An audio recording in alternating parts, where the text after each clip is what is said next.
ഓം സദാശിവസമാരംഭാം ശങ്കരാചാര്യമധ്യമാം അസ്മദാചാര്യപര്യന്താം വന്ദേ ഗുരുപരമ്പരാം. സകലനിഗമഗീതാം ബ്രഹ്മവിദ്യാം വിശുദ്ധാം നിജഗുരുരമണീഷ്ടാം ശങ്കരാചാര്യകുഷ്ഠാം ദതതി കരുണയായേ പ്രൗഢഗംഭീരവാച രമണചരണതീർത്ഥാൻ ദേശികാൻ താൻ നമാമഃ. ഹൃദയകുഹരമധ്യേ കേവലം ബ്രഹ്മമാത്രം ഹി അഹമഹമിതി സാക്ഷാദാത്മരൂപേണ ഭാതി. ഹൃദി വിഷമനസാ സ്വം ചിന്വദാമജ്ജദാവ പവനചലനരോധാദാത്മനിഷ്ഠോ ഭവത്വം. ശാരദാ ശാരദാംബോജവദനാവദനാംബുജേ സർവദാ സർവദാസ്മാകം സന്നിധിം സന്നിധിം ക്രിയാത്. ഹരി ഓം. പാശം പരം ജ്യോതിക്ക് என்பாய் இராப்பகல் நாம் பேசும் போது எப்போது இப்போதார் அமளிக்க நேசமும் வைத்தனையோ நேரழியாய் நேரிழையீர் சீச்சி இவையும் சிலவோ விளையாடி ஏசுமிடம் ஈதோ விண்ணோர்கள் ஏத்துதற்கு கூஷும் மலர்பாதம் தந்து அருள வந்து அருளும் தேசன் சிவலோகன் தில்லை சிற்றம்பலத்துள் ஈசனார்க்கு அன்பு ആർയാം ആരേലോരെമ്പാവായ്. കഴിഞ്ഞ ദിവസം ആദ്യത്തെ പാട്ട് തിരുവമ്പാവൈ നമ്മൾ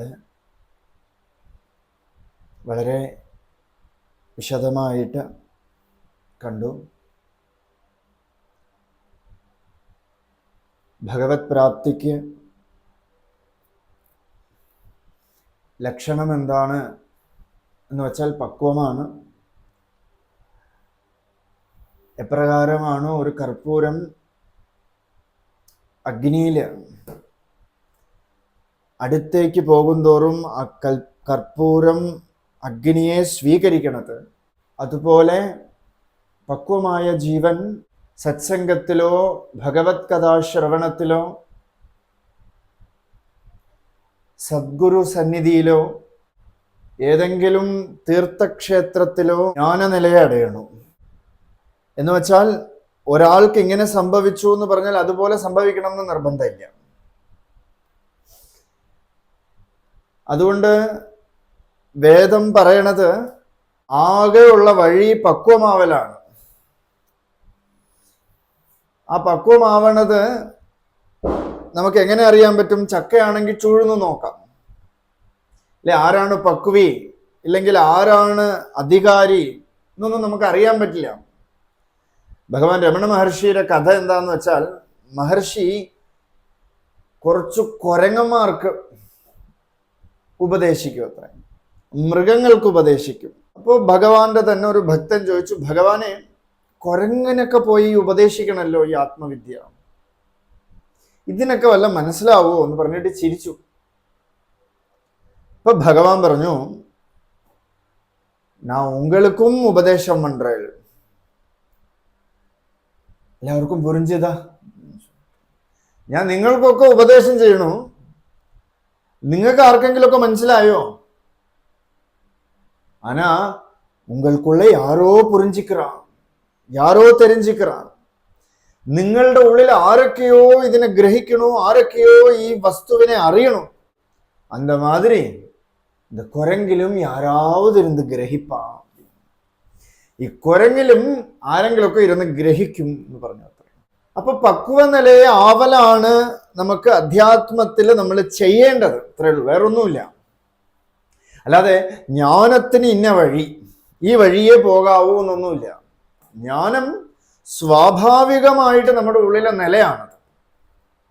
അത് നമ്മൾ തിരിച്ചറിയണില്ല, അത്രയേ ഉള്ളൂ. എന്തുകൊണ്ട് അറിയണില്ല? ഈ പ്രതിബന്ധം കൊണ്ട്, ഈ കാണപ്പെടുന്ന പ്രതിബന്ധങ്ങളൊക്കെ കൊണ്ട്. എന്താ ഈ പ്രതിബന്ധം എന്ന് പറഞ്ഞാൽ? ഞാൻ എന്റേത് എന്നുള്ളൊരു ഭാവം. ഞാൻ എനത് എന്ന് മായം കടിത്തവായിലേ നിன்று. മാണിക്യവാചകർ സ്വാമിയുടെ തന്നെ അദ്ഭുതമായ ഒരു കൃതിയാണത്.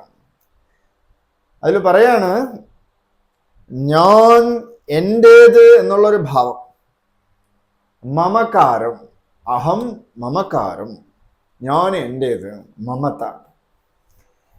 ഈ മമതയാകുന്ന വിഷം കടിത്തവായിലേ നിன்று. കടിത്തവായിലേ നിന്നെന്ന് പറഞ്ഞാൽ വായുടെ അറ്റത്ത്, അഗ്രത്തിലിരിക്കണോ അത്രേ. എത്ര പവിത്രമായ വസ്തുവോ എത്ര ശുദ്ധമായ പൊരുളോ ഇതിൻ്റെ ഉള്ളിലൂടെ പോയാൽ അപ്പോൾ അത് വിഷമായി മാറണം. കാരണം എന്താ? ഈ മമകാരം ഫ്രണ്ടില് ഏറ്റവും അഗ്രഗണ്യനായിട്ടിരിക്കുന്നു. അതിനെയാണ് നമ്മൾ അറ്റാച്ച്മെന്റ് എന്ന് പറയുന്നത്.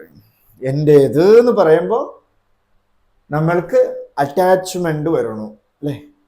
എൻ്റേതെന്ന് പറയുമ്പോൾ തന്നെ in fact it is attachment. Attachment ആണ്, ഒരു പാശമാണ്.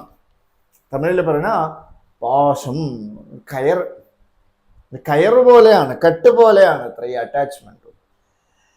ലളിതാ സഹസ്രനാമത്തിൽ ദേവിക്ക് ഒരു നാമം രാഗസ്വരൂപ പാഷാഢ്യം. ഈ പാശം നമ്മളായിട്ട് ക്രിയേറ്റ് ചെയ്യണതാണോ എന്ന് ചോദിച്ചാൽ ഇല്ല. ആ പാശസ്വരൂപമായിട്ട് ഇരിക്കണത് ആരാ? ദേവി തന്നെയാണ്. ക്രോധാകാര അങ്കുശോജ്വലാം. പക്ഷെ അത് നമ്മുടെ അതോറിറ്റി ആക്കാൻ വേണ്ടി നമ്മൾ ശ്രമിക്കുന്ന സമയത്ത് ദേവിയുടെ വേറൊരു രൂപം അല്ലെങ്കിൽ വേറൊരു അനുഭവം നമ്മൾ അറിയും. എന്താന്ന് വെച്ചാൽ ക്രോധാകാര അങ്കുശോജ്വല. ക്രോധം കൊണ്ടുള്ള അടിയും കിട്ടും നമുക്ക്. അതുകൊണ്ടാണ് എവിടെയെങ്കിലുമൊക്കെ പോയി നമ്മൾ അറ്റാച്ച്ഡ് ആയിട്ട് ദുഃഖിച്ചുകൊണ്ട് നടക്കുന്നത്. ഇതാണ് ഭൂമിയില്, പ്രകൃതിയില് മുഴുവൻ നമുക്ക് കാണാൻ പറ്റുന്നത്. ഏതെങ്കിലും ഒരു പൊരുളിനെ മമകാരം വെച്ചിട്ട് അറ്റാച്ച്ഡ് ആവും. എന്നിട്ടെന്താ? അത് പോയല്ലോ, അത് നിന്നില്ലല്ലോ, അത് നിലനിന്നില്ലല്ലോ എന്ന് പറഞ്ഞിട്ട് ദുഃഖിക്കും. അത് അധ്യാത്മത്തിലായിക്കോട്ടെ, എവിടെ ആയിക്കോട്ടെ. അപ്പൊ ഈ പക്വ നിലയെ നമുക്ക് വരണമെങ്കിൽ ഒരേ ഒരു വഴിയുള്ളൂ, ധാർമ്മികമായിട്ടുള്ള ജീവിതം, അനുഷ്ഠാനം. അതാണ് ധാർമ്മികത. അനുഷ്ഠാനം എന്ന് പറഞ്ഞാൽ എന്താന്ന് വെച്ചാൽ അനുസ്ഥാനം എന്നർത്ഥം. എപ്പോഴും ടുവേർഡ്സ് ദി റിയൽ നേച്ചർ എന്നർത്ഥം. അനുസ്ഥാനം, വീണ്ടും വീണ്ടും വീണ്ടും വീണ്ടും. പ്രതിബോധ വിദിതം മതം അമൃതത്വം ഹി വിന്തത്തെ. പ്രതിബോധം, ബോധം ബോധം പ്രതിവിദിതം. വീണ്ടും വീണ്ടും വീണ്ടും നമ്മുടെ സ്വസ്വരൂപത്തെ അനുസന്ധാനം ചെയ്തിരിക്കുന്നതുണ്ടല്ലോ, അതാണ് അനുഷ്ഠാനം എന്ന് പറയുന്നത്. ആ അനുഷ്ഠാനത്തോടു കൂടിയുള്ള ജീവിതമാണ് ധാർമ്മികമായിട്ടുള്ള ജീവിതം. ഇൻഫാക്ട് ധർമ്മത്തിന് ഈശ്വരൻ എന്ന് തന്നെ നാമം. വിഷ്ണു സഹസ്രനാമത്തില് ഭഗവാന്റെ ഒരു നാമമാണ് ധർമ്മ. ധർമ്മ, ധർമ്മവിത്, ഉത്തമ. 3 നാമമാണ് ഭഗവാൻ.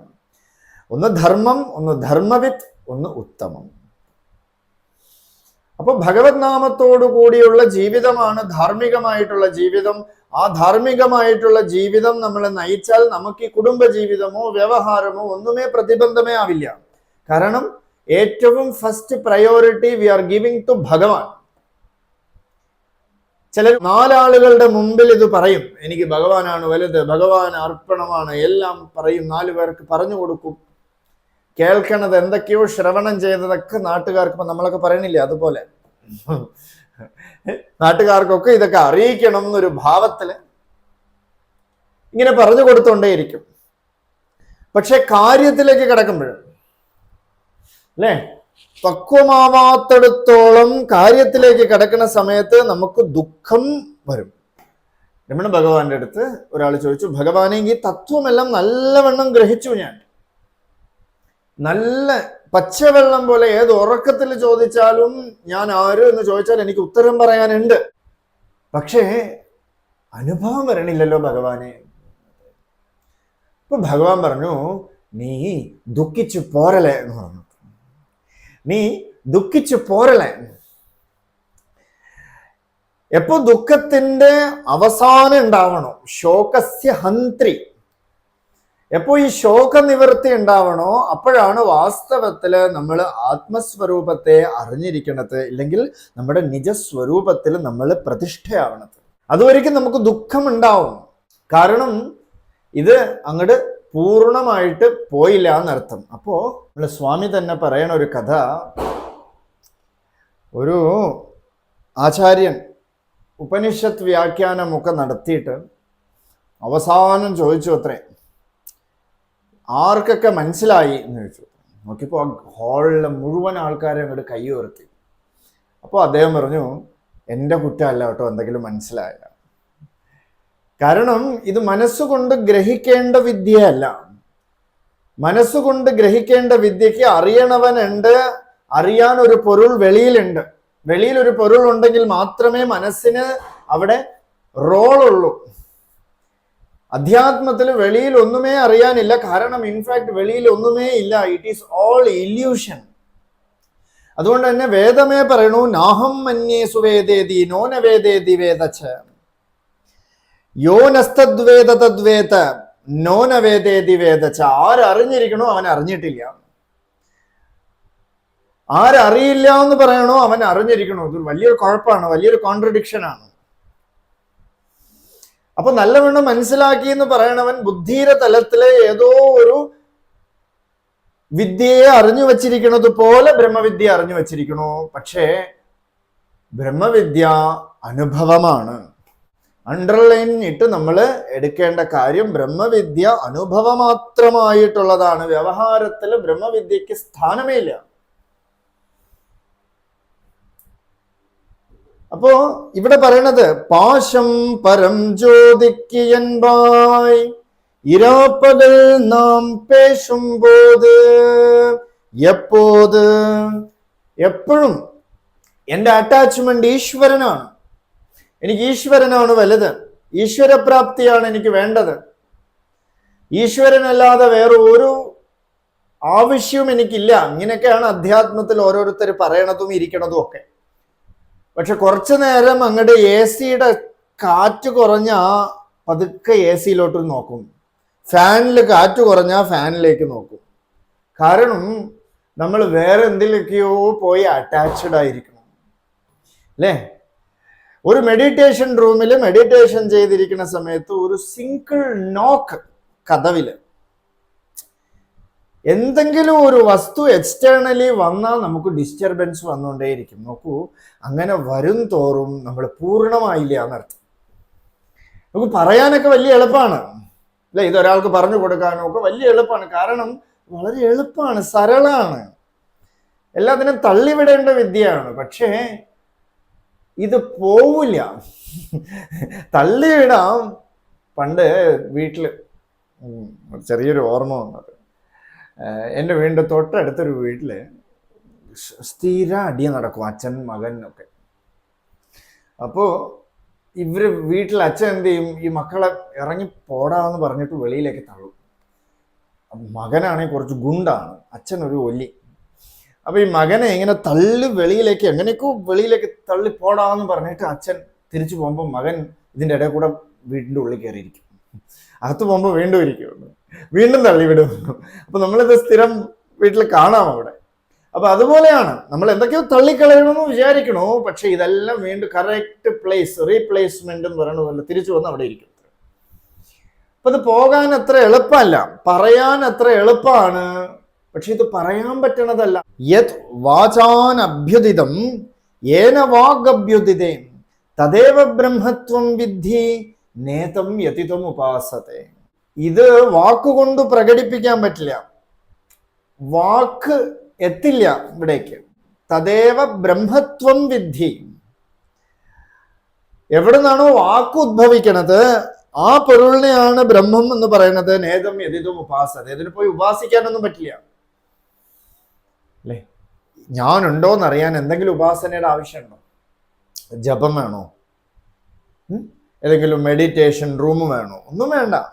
ഞാനുണ്ടോന്നറിയാൻ I experience, I am here, I am here, ഞാനുണ്ട്, അസ്തിത്വം, അസ്ഥി അസ്ഥി അസ്ഥി അസ്ഥി, ഐ എക്സിസ്റ്റ്, ഞാനുണ്ട്. അതറിയാൻ നമുക്ക് ഉപാസനയോ പ്രക്രിയയോ ഒന്നുമേ വേണ്ട, അല്ലേ? അപ്പൊ നമ്മൾ എന്തിലേക്കോ പോയി അറ്റാച്ച്ഡ് ആയിരിക്കണം. ഇതിനാണ് ഈ പാട്ട് പറയണത്, എപ്പോത് എല്ലാ സമയത്തും നീ ഈശ്വരനാണ് വലുത്, ഈശ്വരാരാധനയാണ് വേണ്ടത്, അനുഷ്ഠാനമാണ് വേണ്ടത് എന്നൊക്കെ പറയണു. ഇപ്പോതാർ അമളിക്ക് നേശമും വൈത്തനയോ. ഇപ്പൊ നോക്കൂ, അതിരാവിലെ നമ്മളൊക്കെ കുളിച്ചതാ ഭഗവത് പ്രാപ്തിക്ക് നീ പറയണതും കേട്ടിട്ട് വിഭൂതിയൊക്കെ അണിഞ്ഞിട്ട് വന്നിരിക്കുമ്പോൾ നീ ഈ കട്ടിലിനെ കെട്ടിപ്പിടിച്ച് കിടക്കാണോ? അമളിക്ക് നേശമും, ഈ പുഷ്പം നല്ല മെത്ത പൂമെത്തയിൽ കിടന്നുറങ്ങുകയാണോ? നിനക്ക് ഇതിനോടാണോ ഇപ്പൊ പാശം, നേശം, അറ്റാച്ച്മെന്റ്, സത്സംഗത്തിനോടാണ് നിനക്ക് താല്പര്യം എന്ന് പറഞ്ഞു. ഇപ്പൊ വന്ന് നോക്കിയാലുണ്ടല്ലോ, നമുക്ക് പൊതുവിൽ ഇങ്ങനെയാണ്, ധർമ്മം പ്രസംഗാത് അഭിനാചരന്തി. വ്യാസൻ എത്രയോ കാലം മുമ്പേ പറഞ്ഞു വെച്ചു, ധർമ്മം പ്രസംഗാത്. പലരും ധർമ്മമൊക്കെ പ്രസംഗിക്കും, നല്ല AC റൂമിലൊക്കെ ഇരുന്ന്, ധാരാളം പേരൊക്കെ ആയിട്ട് ഈ ധർമ്മമൊക്കെ പ്രസംഗിക്കും. അഭിനാചരന്തി, പക്ഷെ അത് ചെയ്യണുണ്ടോ? വേദമേ പറയണത് ധർമ്മം ചര, ധർമ്മം ചെയ്യാനുള്ളതാണ്, പ്രസംഗിക്കാനുള്ളതല്ല. ധർമ്മത്തെ പ്രചരിപ്പിക്കാനും പറ്റില്ല.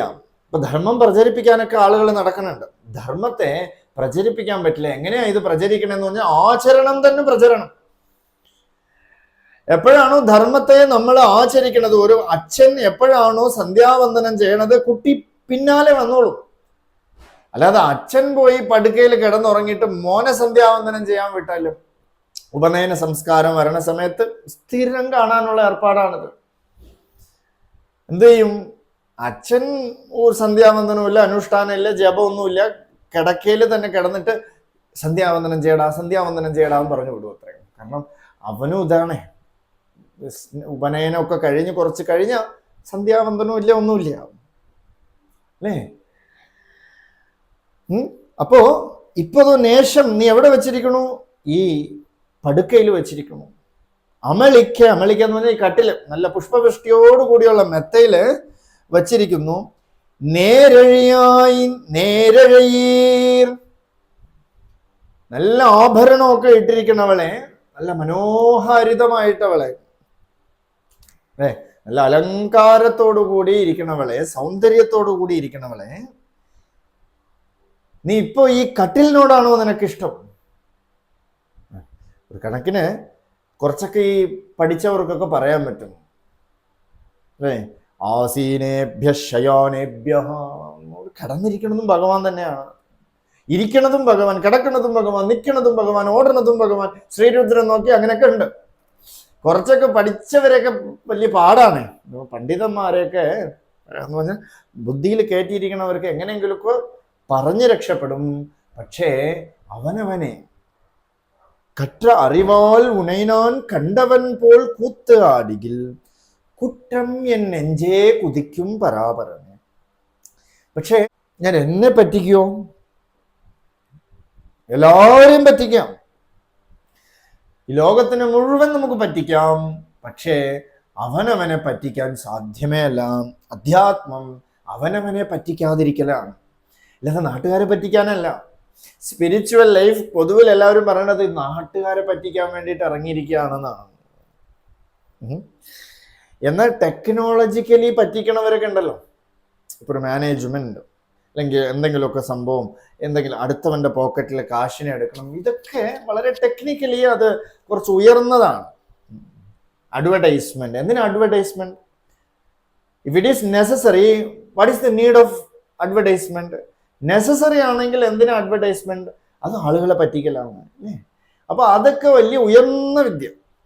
സ്പിരിച്വലും പറ്റിപ്പൊന്നും ഇല്ലാന്നൊന്നും പറയണില്ല, അതൊക്കെ അവരവരുടെ തലയിലെഴുത്ത്. ആർക്ക് പറ്റിപ്പുള്ള ഗുരുവിനെ കിട്ടുമോ അതൊക്കെ അവരവരുടെ തലയിലെഴുത്ത്. അപ്പോ തന്നെ പറ്റിക്കാതിരിക്കൽ, ഇതാണ് അധ്യാത്മം. ഇത്രയും നമ്മൾ മനസ്സിലാക്കേണ്ടതുള്ളൂ. അവനവനെ അവനവൻ പറ്റിക്കാതിരിക്കാം. ചീച്ചീൻ ഇവയും ചിലവോ വിളയാടി യേശും ഇടം ഏതോ ആ കിടക്കണവള് ഈ വന്നിരിക്കണവരുടെ അടുത്ത്, രാവിലെ കുളിച്ച് കൃത്യസമയത്ത് വന്നിരിക്കണവരുടെ അടുത്ത് പറയാണ്, നമുക്ക് ഓരോ ഡയമെൻഷനിലുള്ള ഭക്തിയാണ്. ചീച്ചി അയ്യേ ഇവയും ചിലവോ വിളയാടി യേശും ഇടം ഇതോ. ഈ കളിയാക്കാനും ആരെങ്കിലുമൊക്കെ കുറ്റം പറയാനോ ഉള്ള സ്ഥലമാണോ ഇത് എന്ന് ചോദിക്കുകയാണ്. കാരണം നിങ്ങളൊക്കെ രാവിലെ ഭഗവത് പ്രാപ്തിക്ക് വേണ്ടിയിട്ട് ഉണർന്നു വന്നിരിക്കുകയാണ്. ഇവിടെ ഒന്ന് ആ ഭഗവത് നാമം ജപിക്കാതെ അല്ലെ, ഇത് പലർക്കുണ്ട്. ഇത് ഓരോ ഡയമെൻഷനിലും നമുക്ക് നോക്കാം. എന്താന്ന് വെച്ചാൽ ചിലരൊക്കെ ഉണ്ടല്ലോ, ഇപ്പൊ സത്സംഗത്തിലൊക്കെ വരും, നല്ല ഭക്തന്മാരെ പോലെയൊക്കെ ഇരിക്കും. പക്ഷെ നോട്ടം എവിടേക്കാന്ന് വെച്ചാൽ തൊട്ടടുത്തിരിക്കണവന് അവനെ പോലെ ആണോ ഇവനെ പോലെ ആണോ, അവൻ ഉറങ്ങണോ ഇവൻ ഇരിക്കണോ, ഇതൊക്കെയാണ് നോട്ടം. അവൻ ഇങ്ങനെ കാണിച്ചല്ലോ ഗുരുവിൻ്റെ അടുത്ത്, അവൻ അത് ചെയ്യാമോ? നോക്കൂ, അധ്യാത്മത്തില് ഇങ്ങനെ ആലോചിക്കണവൻ ഫെയിലാവും അല്ലേ. അവൻ ഈ വലിയ ഗുരുവിൻ്റെ അടുത്ത് ഇങ്ങനെ കാണിക്കാമോ എന്ന് നോക്കിയാൽ ഞാനാണ് ഫെയിലാവണത്. അധ്യാത്മത്തിൽ അവൻ ഇവനെന്നൊന്നുമില്ല. അതും ഇതും അല്ല, അസദർത്ഥമല്ല, അഹം സച്ചിദമൃതമെന്നു തെളിഞ്ഞു ധീരരായി. ഉള്ളില് വേറൊന്നുമേ ഇല്ല, ഞാൻ എന്നുള്ള ആ സാക്ഷാതായിട്ട് നിൽക്കുന്ന അനുഭവം മാത്രമേ ഉള്ളൂ. അവിടെ ആ അനുഭൂതിയിൽ ഇരിക്കലല്ലാതെ നമ്മൾ വേറെ പലതിലും പോയി നോക്കും. രമണ ഭഗവാന്റെ അടുത്ത് ഒരു മെഡിറ്റേഷൻ പർപ്പസിൽ എല്ലാവരും വന്ന് കാലത്ത് മെഡിറ്റേഷൻ ഇരിക്കണം. അപ്പൊ ഒരു വിരുദ്ധം വന്നിട്ട് തൊട്ടടുത്തിരുന്ന് സുഖമായിട്ട് ഉറങ്ങണം. എങ്ങനെ ഉറങ്ങണം എന്ന് വെച്ചാൽ നല്ല കൂർക്കം വലിച്ച് ഉറങ്ങണം. അപ്പൊ ഇരിക്കണവരെല്ലാം ഇദ്ദേഹത്തിനെ നോക്കാണ്. എല്ലാവർക്കും ഒരു ഡിസ്റ്റർബൻസ് ആയി. അപ്പൊ ഇരിക്കണതില് എല്ലാവരും കൂടെ ചേർന്ന് ഒരാളെ കണ്ടുപിടിക്കുമല്ലോ, ഒരു നേതാവ്. ആരെങ്കിലും പോയി ഗുരുവിൻ്റെ അടുത്ത് പറയണം. അതിന് ഒരു നേതാവിനെ കണ്ടുപിടിച്ചു. അപ്പൊ അദ്ദേഹം കാലത്ത് നോക്കി, അദ്ദേഹം നല്ല ഉറക്കം. കുറച്ച് കഴിഞ്ഞപ്പോൾ ബ്രേക്ക്ഫാസ്റ്റ് റെഡിയായി. നോക്കുമ്പോൾ വലിയ ആക്റ്റീവായിട്ട് ബ്രേക്ക്ഫാസ്റ്റ് കഴിക്കണം. ഇവരെല്ലാം വീക്ഷിക്കുകയാണ്, ശ്രദ്ധിച്ചിരിക്കുകയാണ്. ബ്രേക്ക്ഫാസ്റ്റ് ഒക്കെ കഴിച്ചു, തിരിച്ചു വന്നു, മെഡിറ്റേഷൻ പർപ്പസിലിരുന്നു, വീണ്ടും ഉറങ്ങി. അടുത്ത ഊണ് കഴിച്ചു, വീണ്ടും ഉറങ്ങി. ഇതെല്ലാം കഴിഞ്ഞപ്പോൾ ഇദ്ദേഹം നേരെ ഭഗവാന്റെ അടുത്ത് പോയിട്ട് പറഞ്ഞു, ഭഗവാനെ അതോ ഇരിക്കാൻ പാരുന്ന ഗുണ്ട അവൻ കാലയിലേ തൂങ്ങറേൻ ഭഗവാനെ. അപ്പൊ ഭഗവാൻ ചോദിച്ചു, ഓ കാലയിലേ തൂങ്ങറേളാ, എപ്പോ തൂങ്ങിനേൻ, എപ്പോഴൊക്കെ ഉറങ്ങിയെന്ന് ചോദിച്ചു. കാലത്ത് ബ്രേക്ക്ഫാസ്റ്റ് കഴിച്ചതും ഉറങ്ങി, മെഡിറ്റേഷനിൽ ഇരുന്നു, കൂർക്കം വലിച്ചുറങ്ങി. ഉച്ചയ്ക്ക് ഊണ് കഴിച്ചിട്ട് വീണ്ടും ഉറങ്ങി. ഓ വീണ്ടും ഉറങ്ങിയോ? ചായ കുടിച്ചിട്ട് വീണ്ടും ഉറങ്ങി ഭഗവാനെ. വളരെ ഡിസ്റ്റർബൻസ് ആയിരിക്കണം ഭഗവാനെ. അപ്പോൾ ഭഗവാൻ പറഞ്ഞു, എന്നെ പോയി நான் உன்னை ഞാൻ யார் விசாரம் பண்றதுக்காக உட்கார வச்ச നീ അവനേ പാത്തിണ്ടിരുന്നേ. ഞാന് നിങ്ങളൊക്കെ നീ ആര്, നിന്റെ സ്വരൂപം എന്തെന്ന് അറിയാൻ വേണ്ടിയിട്ടാണ് ഇവിടെ വച്ചിരിക്കുന്നത്. നീ അവനെ നോക്കിക്കൊണ്ടിരുന്നല്ലോ. അവൾ വന്ന വേല അവ പண்றோம், വന്ന വേലയെ പാരു പോയി. ആരൊക്കെ എന്തിനാണോ വന്നിരിക്കുന്നത് ആ വേല അവർ ചെയ്യും അല്ലേ. പ്യൂണ് വന്നിട്ട് അവിടെ ചായ വാങ്ങാൻ വന്ന ആള് സർട്ടിഫിക്കറ്റ് എടുത്ത് ഒപ്പിട്ടുകൊണ്ടിരിക്കുവോ? ആരൊക്കെ ഏതൊക്കെ നിലയിൽ ഇരുന്ന് വരണോ അവരവരുടെ പണി പരിപാടി ചെയ്യും. നീ വന്നിരിക്കുന്നത് എന്തിനാണ്? നീ നിന്റെ പണി ചെയ്യാം. നീ അവനെയും പാത്തിട്ടിരുന്നേ. ഇത് അധ്യാത്മത്തിലുണ്ട്. അപ്പൊ ഇവിടെ ഇവര് പോയി ഈ കുട്ടിയെ ഉണർത്താണ്. ഉണർത്തിട്ട് ചോദിക്കുകയാണ്, ഇന്നലെ വരെ നീ ശിവനെ പറഞ്ഞല്ലോ, ഈശ്വരനെ പറഞ്ഞല്ലോ, ഭഗവതാരാധന ചെയ്യണം എന്ന് പറഞ്ഞിട്ട് ഇപ്പൊ നമ്മൾ വന്നിരിക്കുമ്പോൾ നീ ഉറങ്ങാണോ എന്ന് പറഞ്ഞ് കളിയാക്കുകയാണ്. നിനക്കിപ്പോ ഈ കട്ടിലിനോടാണോ പ്രിയം ചോദിക്കുകയാണ്. അപ്പൊ പറഞ്ഞു, ചീച്ചി ഇവയും ചിലവോ വിളയാടി യേശും ഇടം ഈതോ.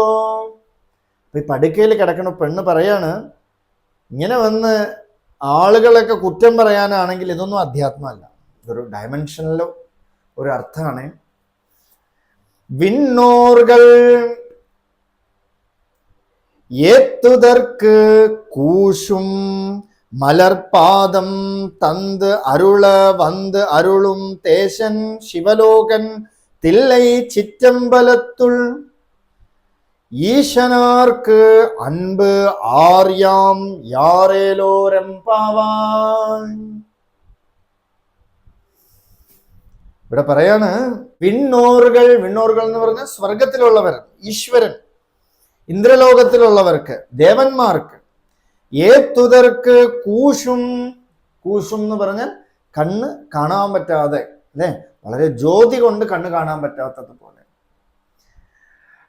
ആ ദേവന്മാർക്ക് പോലും വളരെ കഷ്ടപ്പെട്ട് പൂജ ചെയ്താലും ലഭിക്കാത്തതായിട്ടുള്ള ഭഗവാന്റെ ആ മലർപാദം, നല്ല പൂ പോലത്തെ പാദം, അല്ലേ, കുഞ്ചിത പാദം, നല്ല കുഞ്ചിത പാദം, നല്ല പൂ പോലത്തെ നല്ല പുഷ്പപാദമായിട്ടുള്ള ഭഗവാന്റെ ആ പാദത്തെ ലഭിച്ചിട്ടില്ല. മാത്രവുമല്ല കാണാൻ കൂടെ പറ്റിയിട്ടില്ല. ഒരു സൂര്യൻ, ദേവിക്ക് ഉദ്യദ്ഭാനു സഹസ്രാഭ എന്നൊരു പേര്, ഉദിച്ചു വന്ന 1000 സൂര്യനെ പോലെ ഉള്ളവൾ എന്ന് പേര്. എന്ന് വെച്ചാൽ ഒരു സൂര്യനെ നമുക്ക് നേക്കഡ് ഐ കൊണ്ട് നോക്കാൻ വയ്യ. നോക്കിക്കഴിഞ്ഞ് പിന്നെ ഒന്ന് നോക്കി ഒന്നുമേ കാണാനില്ല. ആനന്ദമയി അമ്മ എന്ന് പറഞ്ഞ് വലിയൊരു ജ്ഞാനി, ഒരമ്മ രമണാശ്രമത്തിൽ വന്നു. അപ്പൊ എല്ലാവരും പോയൊക്കെ കണ്ടു. മുരുകനാർ സ്വാമി ആദ്യം ഒരാൾ പോയിട്ട് സ്വാമിയെ വിളിച്ചു. സ്വാമി, അമ്മ വന്നിട്ടുണ്ട്, കാണാം, വരാം എന്ന് പറഞ്ഞു. അത്ര കുറച്ചു നേരം കഴിഞ്ഞപ്പോൾ വീണ്ടും പോയി, വീണ്ടും വരാമെന്ന് പറഞ്ഞു. മൂന്നാമതും പോയി വിളിച്ചപ്പോഴ് உங்களுக்கு பார்க்கணும்னு இல்லையா എന്ന് ചോദിച്ചു. അത്ര കാണണം എന്നില്ലേന്ന് ചോദിച്ചു. അപ്പൊ പറഞ്ഞു, பார்க்கணும்னு இருக்கு, ஆனா ரொம்ப வருஷத்துக்கு முன்னாடி ஒரு சூரியனை பார்த்தேன். அந்த சூரியனை பார்த்து என் 2 கண்ணும் பொட்ட கண்ணாയി പോയിട്ടேன். எப்படி பார்க்கறது? കുറച്ച് വർഷം മുമ്പ് വലിയൊരു സൂര്യനെ കണ്ടു അത്രയും. ആ സൂര്യനെ കണ്ടതും എൻ്റെ 2 കണ്ണും പൊട്ടക്കണ്ണായി പോയി. ഇനി എങ്ങനെ പോയി കാണുമെന്ന് ചോദിച്ചു അത്രയും. കാരണം ആ ഗുരുവിൻ്റെ ദൃഷ്ടിയിൽ സർവവും പോയിരിക്കണമെന്ന് അർത്ഥം. അപ്പോ കൂശും അവിടെയാണ്. കൂശം എന്ന് പറഞ്ഞാൽ നമുക്ക് കാണാനേ സാധിക്കാത്തത്, ഭഗവാന്റെ ആ കാലിന്റെ തിളക്കം, ആ വലിയൊരു ജ്യോതി സ്വരൂപത്തിന്റെ ഒരു അംശം കൂടെയും കാണാൻ സാധ്യമല്ല എന്നർത്ഥം. കൂശും മലർപാദം തന്ത് അരുള വന്ത് അരുളും. ആ ഭഗവാനെ നമ്മൾ വിചാരിച്ചാൽ ഒന്നും നടക്കില്ല. എന്നാലും നമ്മൾ പറഞ്ഞല്ലോ, അനുഗ്രഹം ഉണ്ടെങ്കിൽ ഭഗവാൻ തന്നെ വരും. അത് ഭഗവാൻ തന്നെ നിശ്ചയിച്ചു വരണം അത്ര. ഭഗവാൻ വരണമെങ്കിൽ സദാശിവാനുഗ്രഹത്തെ, അനുഗ്രഹം ഭഗവാൻ തന്നെ വരണം. പക്ഷെ നമുക്ക് എന്ത് ചെയ്യാൻ പറ്റും? പ്രാർത്ഥിക്കാൻ പറ്റും. എങ്ങനെയാ? വരം വേണ്ടും വരൽ വേണ്ടും വാവെன்று കൂവായോ. ഭഗവാനെ അങ്ങ് വരണം. എൻ്റെ അടുത്ത് എന്തെങ്കിലുമൊക്കെ വിഷമുണ്ടോ? അങ്ങ് വരണം. ഒരു സാധുവും പാട്ട് ഇപ്പൊ പറയാം. கருத்து அழிய உனை எண்ணி காய்கின்ற தவளாக்கை மருத்துவர் வந்து இவர் நோய்க்கு ஓர் மருந்திலை எனை மீண்டார். திருத்த நின் அருள் மருந்தை தேவை இன்று ரமணேஷா வருத்தமென்ன என் உடனை வா என்று கூவாയോ. അല്ലയോ ഭഗവാനെ, അല്ലയോ ഗുരുനാഥ, അങ്ങേ തന്നെ ഞാൻ എണ്ണിക്കായ്കിன்ற, മനസ്സുകൊണ്ട് ആഗ്രഹിച്ച് വേണം വേണം, അങ്ങല്ലാതെ വേറെ വഴിയില്ല എന്ന് ഞാൻ പ്രാർത്ഥിച്ചുകൊണ്ടേയിരിക്കണു. ഉള്ള ഹോസ്പിറ്റലൊക്കെ പോയി, ഇത് വല്ല അസുഖമാണോ? ഈ നോയ്ക്ക് മരുത്തുവർ ഓർ മരുന്നിലൈ എന്ന് മീണ്ടാൻ. ഈ മരുന്ന്, ഈ ഒരു അസുഖത്തിന് ഒരു മരുന്നുമേ ഇല്ല എന്ന് മരുത്തുവരല്ല, ഈ പറഞ്ഞ ഡോക്ടേഴ്സ് എല്ലാം. ഡോക്ടേഴ്സ് എന്ന് പറഞ്ഞാൽ സഹസ്രം വർത്തന്തേ ജഗതി വിബുധാഹ ക്ഷുദ്രഫലദാഹ, ക്ഷുദ്രഫലം തരണതായിട്ടുള്ള ഈ വേൾഡ്ലി പർപ്പസിൽ നമുക്ക് ആവശ്യം എന്ന് കരുതണമെന്നൊക്കെ തരണ ഈ ഡോക്ടേഴ്സ് ഒക്കെ വന്നിട്ട് കൈവിട്ടിട്ട് പോയി. തിരുത്തനിൻ അരുൾ മരുന്തൈ, പക്ഷേ എന്നെ ഈ അസുഖത്തിൽ നിന്ന് മാറ്റണമെങ്കിൽ നിന്റെ അരുളാകുന്ന അനുഗ്രഹമാകുന്ന മരുന്ന് തേവൈ ഇன்று എപ്പോഴാണ്? ഇപ്പോ, ഈ നിമിഷം. രമണേശ, ഇവിടെ ഗുരുവിനെ, രമണേശ എന്ന് പറഞ്ഞാൽ പരമേശ്വരൻ എന്ന് തന്നെ അർത്ഥം. ഇവിടെ ഗുരു, പരമമായ ഗുരുവിന്റെ അടുത്ത് പറയാണ്, രമണേശ വരുത്തമെന്ന്. ഇതേ ഉള്ളൂ നമ്മളെ കയ്യിൽ. എന്തെങ്കിലും എന്നോട് വിഷമമുണ്ടോ? അതോ എന്നെ ഇഷ്ടപ്പെടാത്തതുണ്ടോ? ഞാൻ ചെയ്യണ എന്തെങ്കിലും കാര്യത്തില് ഗുരുനാഥ അങ്ങക്ക് ഇഷ്ടപ്പെടാത്തതായിട്ടുണ്ടോ? അല്ലെങ്കിൽ എന്നെ കണ്ടുകൂടെ? ഞാൻ ഇന്ന കുലത്തിൽ ജനിച്ചത് കൊണ്ടാണോ, അല്ലെങ്കിൽ ഇന്ന രൂപത്തിൽ ഇരിക്കുന്നത് കൊണ്ടാണോ? എന്നെ ഇഷ്ടല്ലേ? വരുത്തമെന്ന് എൻ ഉടനെ വാ என்று, എൻ്റെ അടുത്തേക്ക്, എൻ്റെ ഉള്ളിലേക്ക്, അല്ലേ? തന്ത് അരുള വന്ന് അരുളും. ആ അരുൾ എപ്പോ നമുക്ക് ആവശ്യമോ ഭഗവാൻ വന്ന് അരുളും.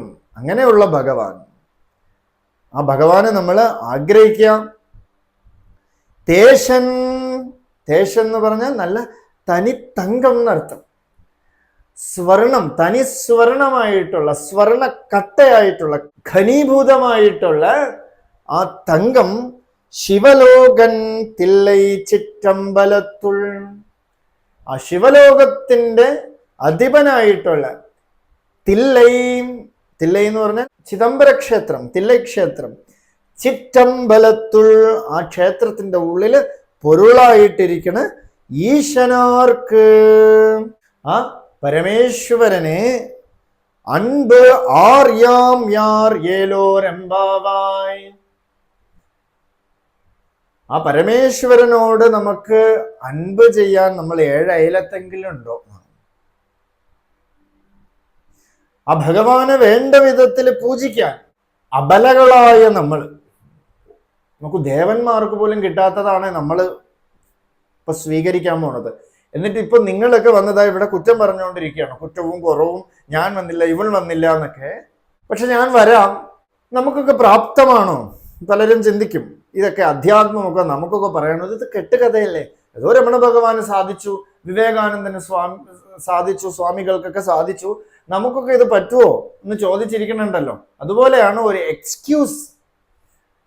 ദേവന്മാർക്ക് പോലും കിട്ടാത്തതായിട്ടുള്ള ആ പ്രാപ്തി അബലകളായിട്ടുള്ള നമുക്ക് പറ്റുമോ എന്ന് ചോദിക്കുകയാണ്. അതുകൊണ്ട് നീ തന്നെ പറയൂ, നിങ്ങൾ തന്നെ പറയൂ സഖി, കിട്ടുമോ നമുക്ക് എന്നാണ് ഈ പാട്ടിൻ്റെ ഒരു ചുരുക്കാർത്ഥം. തുടർന്ന് നമുക്ക് നാളെ ഈ പാട്ടോടുകൂടി വിചാരം ചെയ്യാം. അരുണാചല ശിവ, അരുണാചല ശിവ, അരുണാചല ശിവ, അരുണാചല, അരുണാചല ശിവ, അരുണാചല ശിവ, അരുണാചല ശിവ, അരുണാചല.